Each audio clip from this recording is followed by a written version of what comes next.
Welcome to Star Watch Now, your front row seat to all the hottest gossip, drama, and breaking news from the world of entertainment. If it's trending, shocking, or star-studded, we're covering it. Stay tuned. You won't want to miss what's coming next. Breaking whispers from inside the industry, Tencent's next historical flagship may crown a brand new Zhuge Liang, and the name on everyone's lips is Wang Yibo. If this is true, we're not just watching a drama. We're witnessing the birth of a cultural moment. Ready to see how this could change everything? Whispers travel faster than headlines, and this is the kind of whisper that changes the temperature of a room. Industry watchers say Tencent is quietly bringing a grand Zhuge Liang project into focus and has approached Wang Yibo to lead it. Nothing official, no posters, no polished statements. Only the soft thrum of credible chatter that refuses to fade. That tension between silence and possibility is precisely why people listen more closely. It is the difference between marketing noise and a genuine signal that something meaningful may be taking shape.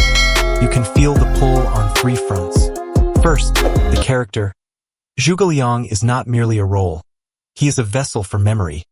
Wisdom distilled into a human figure who belongs to family stories, school lessons, and late-night debates about strategy and virtue. Second, the platform. Tencent rarely floats a flagship without the means to match its ambition. If this moves, it moves with craft, scale, and the expectation that the work must stand up to scrutiny. Third, the actor. Wang Yibo carries a paradox that captivates modern audiences.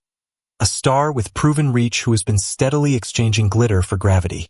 That kind of transition invites both admiration and doubt, which is a healthy place for art to begin. The skepticism is not cynical. It is careful love. Viewers want fidelity to text and era, and they know how quickly spectacle can drown nuance. They ask whether any modern lead can render intelligence as compelling drama without resorting to caricature, whether production budgets will favor restraint over noise, and whether the story will breathe rather than shout. Yet these same questions are also a kind of hope, because they presume the project might dare to answer them. Between rumor and confirmation sits a rare opportunity. To let anticipation do its honest work. Anticipation is not hype. It is the attention we pay to something that might matter. If the signal proves true, this will not be only a casting headline but the beginning of a promise. To honor a legend with patience, detail, and quiet power. And if it proves false, the conversation still reveals what audiences are ready for. Thoughtful scale, disciplined performances, and the courage to treat intelligence as a form of spectacle. That, more than any announcement, is the clearest sign that the moment is real. To ask why Wang Yibo is to ask whether modern stardom can carry the weight of a classic without collapsing into gloss. The case for him begins with range, not merely reputation. Across recent projects, he has moved away from the bright, forward-facing charisma of an idol towards a subtler register. Measured rhythm, pared-back gesture. Eyes that hold a beat longer than the line requires. Zhuge Liang does not reward noise. He rewards stillness that thinks. The craft note is simple.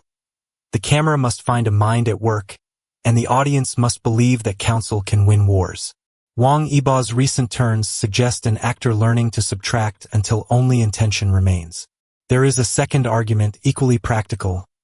Leadership in a production of this scale is not only performance but stewardship.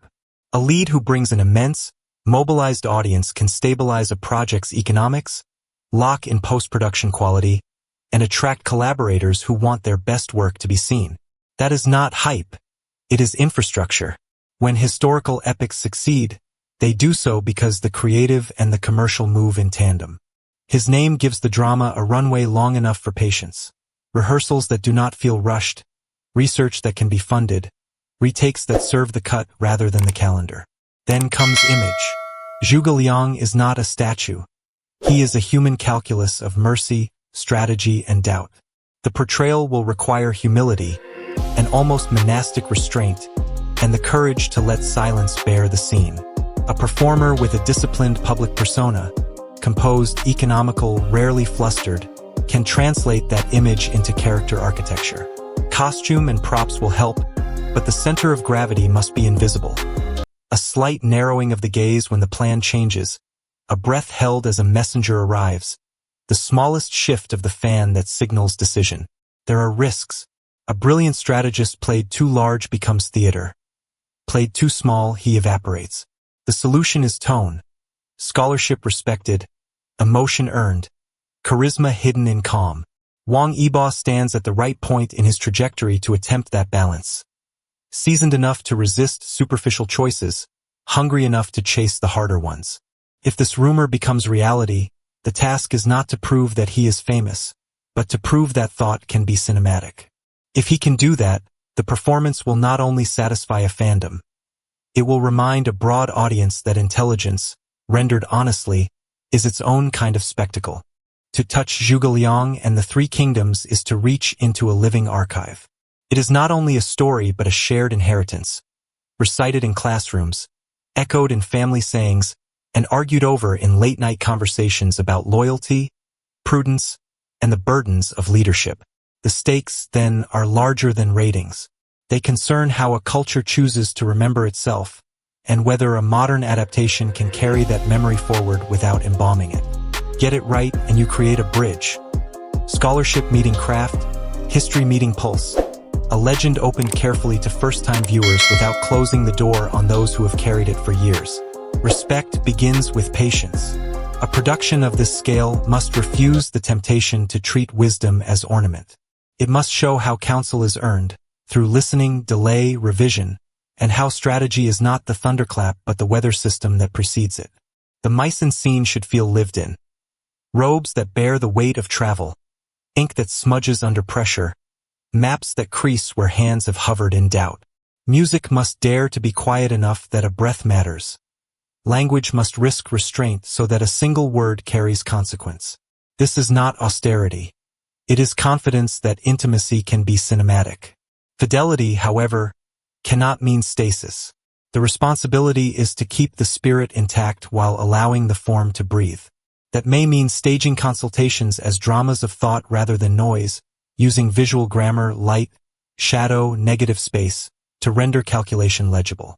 It may mean inviting historians to sit beside editors, letting philology and pacing argue until they find the exact length of a pause. Innovation is justified where it clarifies.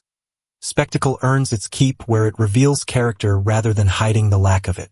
There is, inevitably, risk. Reduce the legend to pageantry and you will find only surfaces. Reduce it to museum glass and you will lose the heartbeat. The measure of success is simpler and stricter. When the feather fan moves, does the viewer feel time gather? When a plan is withheld, does silence thicken with meaning? When a loss is accepted, does mercy look like strength rather than surrender? If the answers are yes, you have not merely adapted an IP, you have honored a conversation centuries in the making and invited new voices to join it. That is the promise and the price of telling this story now. Feather Fan Lab.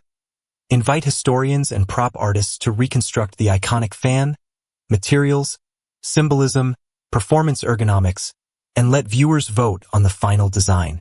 Strategy Room Live. A short weekly segment where actors table read famous council scenes. Then a military historian breaks down the tactics. Map the campaign. Interactive battle maps showing weather, supply lines, and terrain. Viewers predict outcomes before each reveal. Zhuge's Journal. A micro-series exploring leadership lessons, clarity, patience, timing, as life skills for students and professionals. Community Challenge. Fans share one act of quiet leadership they practiced this week. We feature the best in the next episode. Concerns about SFX, adaptation fidelity, or casting aren't hate. They're love, expressed as high standards. Let's welcome that energy. The solution is transparency. Show previs, explain the research, and stage a side-by-side, script versus source text, where possible. Above all, keep expectations honest. This is still rumored, not confirmed. If the plans change, we adjust with grace. If they're real, we hold the team to the bar they set for themselves. A convincing Zhuge Liang could reset the mainstream image of intelligence on screen. Less noise, more nuance. It could also widen the path for historical epics that are thoughtful rather than merely loud. And for Wang Yibo, it would mark a decisive chapter. The moment a modern icon tried on the robes of timeless wisdom. Whether you cheer, question, or simply observe, you are part of the moment that defines what we value in heroes. If you enjoyed this thoughtful take, please subscribe and turn on notifications. You'll hear the official update here the minute it drops. Thank you for watching and for keeping the conversation respectful. Follow our channel for more intelligent, inspiring coverage, and I'll see you in the next episode.